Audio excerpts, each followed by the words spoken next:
Let us begin with the chapter 2 of chemistry, class 10th, chemical bonding. But before I begin with this chapter, I would like to discuss the three concepts of your chapter number 1, periodic properties, which will be very helpful when we will study this whole chapter. So I would like to discuss the first property, periodic property, that is your ionization energy or ionization enthalpy or ionization potential. But remember one thing, what they are saying is हमें कितनी energy चाहिए कि हम एक neutral gaseous atom में से एक electron को रिमूव कर दें। और जैसे हमने बच्चे आपको पता है इलेक्ट्रॉन होता है नेगेटिव, जैसे इलेक्ट्रॉन रिमूव कर दिया तो हम इसको किस में कन्वर्ट कर देंगे, पॉजिटिवली चार्ज्ड गैशियस आयन में कन्वर्ट कर देंगे। और जो पॉजिटिव आयन होते हैं उनको हम क्या बोलते हैं, वी कॉल देम कैटायंस। ठीक है, इस एक इलेक्ट्रॉन को रिमूव करने के लिए जितनी एनर्जी चाहिए that is called your ionisation energy, ionisation potential.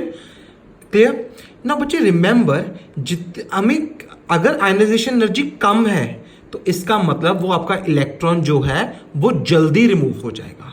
मतलब कि अगर हमें इलेक्ट्रॉन जल्दी रिमूव करना है तो मतलब आयनाइजेशन एनर्जी हमें कम से कम चाहिए। Is it clear? Then your second property is your electron affinity और electron gain enthalpy. Affinity होता है बच्चे लव, प्यार। ठीक है, तो अब क्या कह रहे हैं कि मान लो एक न्यूट्रल गैशियस एटम है आपके पास, अगर ये एक इलेक्ट्रॉन एक्सेप्ट करके नेगेटिवली चार्ज बनेगा ना तो ये क्या करेगा, एक एनर्जी को मतलब रिलीज करेगा। वो जो एनर्जी रिलीज होगी जब हम न्यूट्रल को एक नेगेटिवली चार्ज आयन में कन्वर्ट करेंगे, जब वो एक इलेक्ट्रॉन को क्या कर लेगा, एक्सेप्ट कर लेगा, मतलब उसको क्या बना रहे हैं बच्चे, एनायन बना रहे हैं, तो इसमें एनर्जी क्या होगी, रिलीज होगी। इसमें उल्टा बच्चे, इसमें आपको अगर जल्दी एनायन बनाना है तो आपको इलेक्ट्रॉन अफिनिटी ज्यादा चाहिए। इलेक्ट्रॉन अफिनिटी ज्यादा मतलब प्यार ज्यादा है, लव ज्यादा है इलेक्ट्रॉन के लिए, तो वो उसको जल्दी क्या करेगा बच्चे, एक्सेप्ट कर लेगा। तो वन थिंग इज क्लियर कि मुझे आयनाइजेशन एनर्जी कम से कम चाहिए इलेक्ट्रॉन लूज करवाने के लिए, और इलेक्ट्रॉन अफिनिटी ज्यादा से ज्यादा चाहिए इलेक्ट्रॉन एक्सेप्ट करवाने के लिए। Then there is a third property, electronegativity. बच्चे इलेक्ट्रोनेगेटिविटी क्या होता है, मान लो आपके पास ना एक बॉन्ड, एक मॉलिक्यूल है, let us take the example of HCl। मान लो HCl, ठीक है, ये इनके बीच में एक बॉन्ड है। तो क्या होता है बच्चे, बॉन्ड मतलब क्या है कि शेड है, जो इलेक्ट्रॉन पेयर शेयर कर रहे हैं ये। तो कई बार क्या होता है बच्चे, एक जो एटम होते हैं ना, ये शेयर्ड पेयर ऑफ इलेक्ट्रॉन्स को अपनी तरफ अट्रैक्ट करते हैं, खींचते हैं। वो जो ये जो टेंडेंसी अपनी तरफ खींचने की, इसको बोलते हैं इलेक्ट्रोनेगेटिविटी। मतलब इनमें से जो आपको पता है क्लोरीन ज्यादा इलेक्ट्रोनेगेटिव है तो ये, और ये थोड़ा कम है, तो ये इसको अपनी तरफ ज्यादा खींचने की कोशिश करेगा। Is it clear to everyone?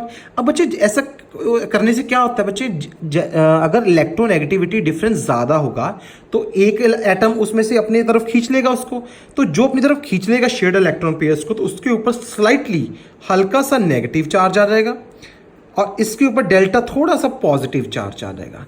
मतलब ये थोड़ा आयनिक कैरेक्टर शो करेगा अगर इलेक्ट्रोनेगेटिविटी डिफरेंस ज्यादा होगा।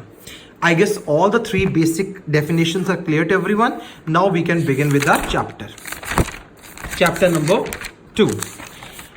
In chapter number 2, बच्चे, the first topic is what is the cause of chemical combination. बच्चे, जब भी आपके दो एलिमेंट्स को हम कंबाइन करते हैं तो वो एक्चुअली कोशिश क्या करते हैं, कॉम्बिनेशन का मतलब यही होता है कि वो अपनी स्टेबल इलेक्ट्रॉनिक कन्फिग्रेशन करने की कोशिश करते हैं। Stable electronic configuration means they try either to complete its duplet और octet. Duplet means in outermost shell 2 electrons or octet means in outermost shell 8 electrons. They try to complete that. Clear?